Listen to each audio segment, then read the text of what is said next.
అందరికీ నమస్కారం అండి. భగవద్గీత 3వ అధ్యాయము కర్మయోగము 17వ శ్లోకము. యస్త్వాత్మరతిరేవా స్యాదాత్మా తృప్తశ్చ మానవః ఆత్మన్యేవ చ సంతుష్టస్తస్య కార్యం న విద్యతే. 17. యస్త్వాత్మా రతిరేవా స్వాద్యాత్మా తృప్తశ్చ మానవః ఆత్మన్యేవ చ సంతుష్టస్తస్య కార్యం న విద్యతే. శ్రీకృష్ణ భగవానుడు అర్జునుడితో ఇలా చెప్తున్నారు.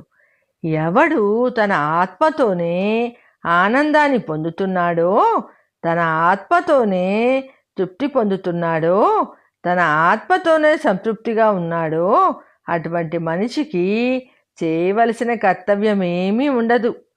సారాంశం ఏమనగా, ఆత్మజ్ఞానంతో సంపూర్ణ తృప్తిని పొందిన జ్ఞానికి బాహ్య కర్మలపై ఆధారపడవలసిన అవసరం ఏమీ ఉండదు.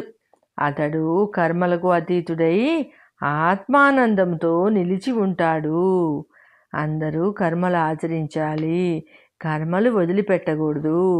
నిష్కామ కర్మలు ఆచరించడం ద్వారా జ్ఞానము సంపాదించి దాని తర్వాత మోక్షమునకు అర్హులవుతారు అని పరమాత్మ చెప్పారు అర్జునునితో.